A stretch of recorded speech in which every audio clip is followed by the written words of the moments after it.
Hello everyone, welcome to your new video.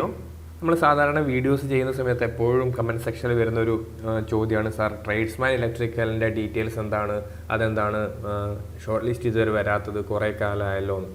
ശരിയാണ്, ഏകദേശം ഒരു വർഷത്തോളമായി ആ ഒരു പരീക്ഷ നടന്നിട്ട് 428/2023 എന്നുള്ള കാറ്റഗറി നമ്പറിൽ ടെക്നിക്കൽ എഡ്യൂക്കേഷൻ ഡിപ്പാർട്ട്മെൻറ്റിൽ ട്രേഡ്സ്മാൻ ഇലക്ട്രിക്കൽ എന്നുള്ള തസ്തികയിലേക്ക് പരീക്ഷ നടന്നത് 2024 എനിക്ക് തോന്നുന്നു ഏപ്രിൽ 30 ആ ഒരു തീയതിയിലാണെന്ന് തോന്നുന്നു. അതിൻ്റെ ഷോർട്ട് ലിസ്റ്റ് നിലവിൽ പബ്ലിഷ് ചെയ്തിട്ടുണ്ട്. നമുക്കതിൻ്റെ കൂടുതൽ ഡീറ്റെയിൽസ് നോക്കിയാലോ. അപ്പോൾ കേരള PSCയുടെ വെബ്സൈറ്റിൽ നിങ്ങൾക്കിത് കാണാൻ വേണ്ടി സാധിക്കും. Category number 428/2023 tradesman electrical state wide ആയിട്ടുള്ളൊരു നോട്ടിഫിക്കേഷൻ ആയിരുന്നു. Category number 428/2023 under technical education department. Scale of pay കാണാം. OMR ടെസ്റ്റ് നടന്നത് ഏപ്രിൽ 30, 2024. അതൊരു കോമൺ എക്സാം ആയിരുന്നു അല്ലേ. ഈ ദിവസം നടന്ന മറ്റ് പരീക്ഷകളുടെ ഒക്കെ ലിസ്റ്റ് വന്നിട്ടുണ്ടായിരുന്നു. ഇത് മാത്രമാണ് കുറേ കാലമായിട്ട് വരാതിരുന്നത്. The following is the probability list containing the register number of candidate who are found provisionally eligible to be included in the rank list, subjected to the verification of the original documents for selection to the post of tradesman electrical. അപ്പോൾ ഇതാണ് probability list. ഇനി document verification ഉണ്ടാവും, അതിനുശേഷമായിരിക്കും rank list ഉണ്ടാവുക. അപ്പോൾ main ലിസ്റ്റിൽ എത്ര പേരുണ്ട്? ഏകദേശം 150 പേരാണെന്ന് തോന്നുന്നു. 153 പേരാണ് മെയിൻ ലിസ്റ്റിലുള്ളത്. സപ്ലിമെൻ്ററി ലിസ്റ്റിൽ 166 പേര്, ഡിഫറൻ്റ്ലി ഏബിൾഡ് ആയിട്ടുള്ള 14 പേര്. ദെൻ ടോട്ടൽ ആൾക്കാർ എത്ര പേരുണ്ട്? 333 പേരാണ് ടോട്ടൽ ഈ റാങ്ക് ലിസ്റ്റിൽ ഉൾപ്പെട്ടവരുടെ എണ്ണം. നിലവിൽ എത്ര വേക്കൻസികളുണ്ട്? 22 + 24 46 വേക്കൻസികൾ നിലവിൽ തന്നെ റിപ്പോർട്ട് ചെയ്യപ്പെട്ടിട്ടുണ്ട്. അപ്പോൾ ഈ ഒരു ലിസ്റ്റ് മിക്കവാറും കംപ്ലീറ്റ് ആവും എന്നാണ് തോന്നുന്നത്. കാരണം ഈ ഒരു വർഷത്തിനിടയിൽ കുറേ പേര് മറ്റ് ജോലികൾ കിട്ടിയിട്ട് പോയിട്ടുണ്ടാവുമല്ലോ അല്ലേ.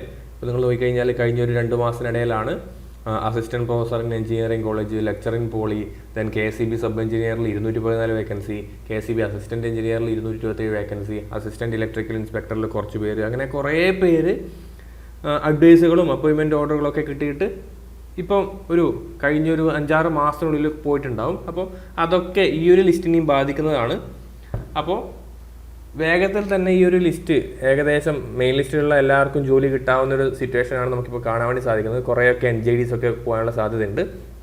നമുക്കതിൻ്റെ കട്ട് ഓഫ് നോക്കുന്ന സമയത്ത് 81.67 ആണ് ഇതിൻ്റെ കട്ട് ഓഫ്.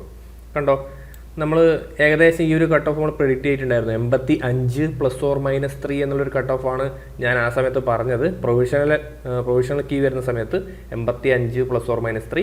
പിന്നെ ഒരു ഏകദേശം 4-5 ചോദ്യങ്ങൾ ഡിലീറ്റ് ചെയ്യപ്പെട്ടു അല്ലേ. അപ്പോൾ ഏകദേശം നമ്മുടെ പ്രൊഡിക്ഷൻ കറക്റ്റാണ്. ഒരു 85 - 3 എന്ന് പറയുമ്പോൾ 82 ഏകദേശം ആ ഒരു റേഞ്ച് വരുന്നുണ്ടല്ലോ അല്ലേ.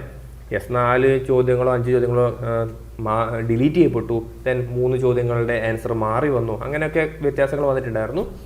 അപ്പോൾ ഏകദേശം നമ്മൾ എക്സ്പെക്റ്റ് ചെയ്തിട്ടുള്ള കട്ട് ഓഫ് തന്നെയാണ്. അപ്പോൾ നിങ്ങളുടെ കുറേ കാലത്തെ നിങ്ങളുടെ ചോദ്യങ്ങൾക്ക് ഒരു ഉത്തരം വന്നിട്ടുണ്ട്. കണ്ടോ, നിലവിലെ വേക്കൻസികൾ ഇതാണ് കേട്ടോ. 29/10/2024 റിപ്പോർട്ട് ചെയ്ത 22 വേക്കൻസിയും 24/5/2022 റിപ്പോർട്ട് ചെയ്ത 24 വേക്കൻസിയും. ഇനിയും ഇതിൻ്റെ വേക്കൻസികൾ വരും. അതുകൂടാതെ NJDകളും ഇഷ്ടം പോലെ വരാൻ സാധ്യതയുണ്ട്. നമുക്കത് വരുന്ന മുറയ്ക്ക് നമുക്കതിൻ്റെ കാര്യങ്ങളൊക്കെ ഡിസ്കസ് ചെയ്യാം. അപ്പോൾ അത്രമാത്രമേ ഉള്ളൂ. ഈ ഒരു പരീക്ഷ എഴുതിയിട്ടുണ്ടായിരുന്ന അല്ലെങ്കിൽ റിസൾട്ട് വെയിറ്റ് ചെയ്തിരിക്കുന്ന നിങ്ങളുടെ സുഹൃത്തുക്കൾക്ക് വേണ്ടിയിട്ടൊന്ന് ഷെയർ ചെയ്ത് കൊടുക്കുക. ആദ്യമായിട്ട് കാണുന്നവരാണെങ്കിൽ സബ്സ്ക്രൈബ് ചെയ്യുക, വീഡിയോ ഒന്ന് ലൈക്ക് ചെയ്യുക. നമുക്കിനി മറ്റൊരു വീഡിയോ ആയിട്ട് കാണാം. താങ്ക്